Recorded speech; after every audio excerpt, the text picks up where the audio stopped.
So you end up, because Hot Rod ends up signing with G Unit.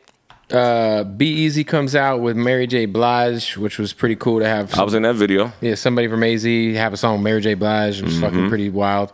But then you end up signing to DTP right around the time the Super Bowl is coming to Arizona. Yeah. And then, yeah, so how did you, because I'm assuming 50 wanted to sign you, and then. It's a transition. I'm going through, now you want the transition. I got to give you more shit. Okay, go ahead. So at this time, I'm fully G Unit. You can't say nothing. I don't want to hear about no other labels. Right. I'm dissing game. I'm excited. You know what I'm saying? Like I'm trying to really, I'm riding for G Unit. Right. I'm living in 50's house. I just had a manager, my manager Tiffany, that's right now. Yeah. She started wanting to manage me and things. So she started asking me to send me clothes and things like that to 50's house because I was getting free shit. Right. So I just had asked 50. I'm like, yo, can I get my manager wants to send, materials to the house or whatever. He said, cool. Do I send it to the G Unit office or do I send it to your house?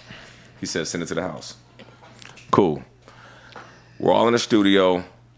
Me, there's a guy named Maserati Fox. I actually talk about this song. It's called The Story on my Connect album. I actually it was a guy, Maserati Fox, rest in peace. He passed away, by the way. Mozzie was a fool. This was 50's #1. He just got out of prison for murder, all kind of shit. So as soon as he got out, he came straight to the G Unit house. We're all sharing a spot. We're just the Arizona dudes. Right. You know what I'm saying? So me and Mozzie clicked. Okay. Maserati Fox, we clicked. He was in a wheelchair. He was riding 50 RTVs, hit his leg or something, so he's in a wheelchair. So at this time, we're beefing with Fat Joe, all these cats. So when that shit was going on, I'm pushing Maserati Fox in a wheelchair and shit. Right. You know what I mean? Right. Like, we were cool at this time. But one time, we were all in the studio in New York, or in Connecticut. I get a call. My little brother needs a ride to work. Just a ride to work from Phoenix. Right. I call one of my little side pieces. Yo, can you get my brother? He's going to be downstairs, da-da-da-da. I'm organizing this ride to work for my little brother. I get off the phone. Fox said, yo, you selling drugs in 50 House? I said, what? He's like, you selling drugs in 50 House? I said, what are you talking about? He said, I heard you blah, blah, blah, blah, saying go downstairs and shit. I said, yo, man, he said, yo, if you try, he said, if you selling drugs out of 50 House, he'll send you past Arizona. That's what he said, right? I said, man, I was just trying to get my little brother a ride to work, whatever. So I'm not even thinking about this conversation at all. Right. Get a phone call. We got to go to Eminem's video shoot. It was the first time him and 50 did a song, Who Want It? Okay. With Cassius. I don't know if you remember that. Lloyd Banks. that was on the Shady Records album. We flew out there, Detroit. 2-day video shoot. By the way, not the first song they did. It's not the first time 50 and Eminem did a song together. This was the first time. For some reason, I think this was like the first collabo, if I'm not mistaken. No, this was the first. The BET was there. No, MTV, this was way after. But this was way after, like Patiently Waiting and. Okay, so this was they were making Soldier. A big deal out because MTV was there. No, because by 06, 07, that's like, I mean, all right, man, Get Richard research, whatever. Well, Get Rich or Die Trying came out in like 2002, I think. Was that 2002? Yeah, the cover's back there. So we get to Detroit for this video shoot. Big deal. 2-day video shoot. First day I meet Eminem, everything's good. Second day they leave me in a hotel. Was that album called The Re-Up, by the way? Yeah, I think the Shady Records. Yeah, I think it was called The Re-Up. Yeah. But yeah, okay, go ahead. First day went smooth. Second day they leave me in the hotel. I wake up, I'm like, where's everybody at? I get a call from Hot Rod. I'm like, Rod, where the fuck y'all at? He's like, yo, I gotta talk to you when I get back to the hotel. I'm like, what for? He's like, I'm gonna talk to you. I'm like, cool. He came back. This one, Blackberries were out. Yeah. And he's like, I got something I need to ask you, man. He came to the hotel. He's like, what you selling drugs out of 50 cent? I said, this fucking nigga Fox, man. So he's spreading that shit around. Man, so I told the whole story. Right. So he's like, man, we got to call. We got to talk to 50. 50 got an airplane ticket for you to go back to Arizona. I was already gone. So Shaw Money had to come get me. Shaw Money came to get us. I tell him the whole story on the way to this video shoot. Right. So now he's convinced I'm telling the truth.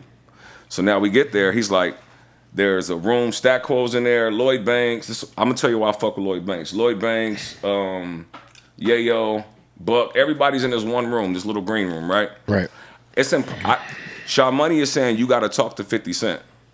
But how am I gonna talk to 50 with all the fucking the whole label MTV's here, right? You know, BT is here. You know, he's not thinking about my ass. Right. I'm an Arizona nigga. He about to send me back to Arizona. Right. He's not.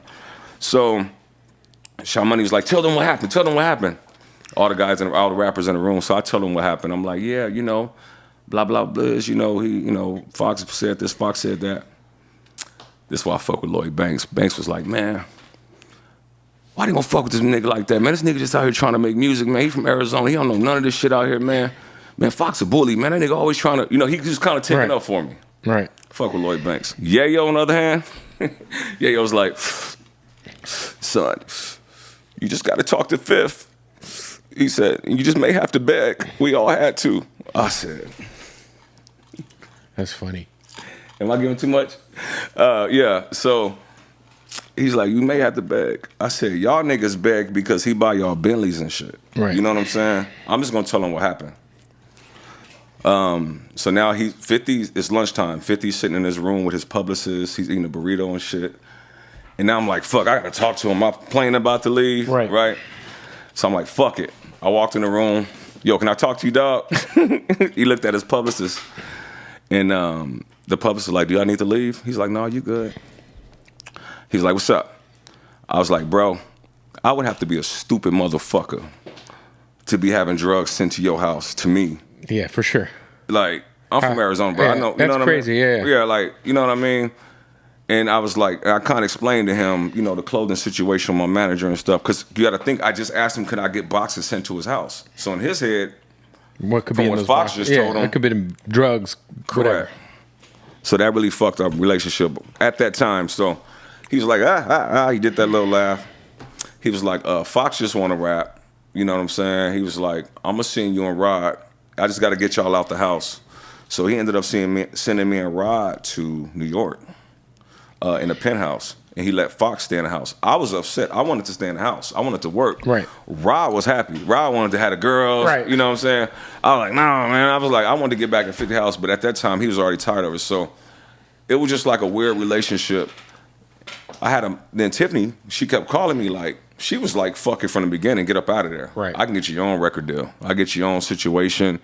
We can do this, do that." But I was so gun-ho on 50 G-Unit. Yeah. And all the situations. I'm fucking Academy Awards. And he's the hottest artist in the fucking world at this time. Right. You know what I'm saying? I'm not leaving this man's house. Right. And then she ended up talking to me. She ended up talking me into asking him to leave, pretty much, if I got that story correct. Does that sound about right? And she asked me to give her about 6 months. So that was the hardest thing, too. I had to go talk to 50 about that. Be like, "Hey, man, I'm out." No, I didn't say it like that. I said, "Can I talk to you, man?" Once again, you know what I'm saying? He goes, I told him the situation. I was like, I've been in New York. Because he sent us to New York. Right. And I was in my feelings about not being back at the house. So I was just like, I just kind of want to go back. I have a situation, new management, blah, blah. He basically was like, "You sure?" He sent me back, man. And I got home, and I put all my faith into the Family Tree Entertainment situation, which was with Tiffany and Michael Blue Williams. They used to manage Outkast and all them. Right.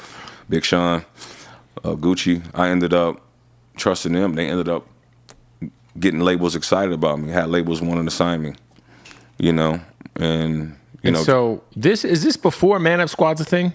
This was ManUp Squad was already going on. Okay. ManUp Squad was no.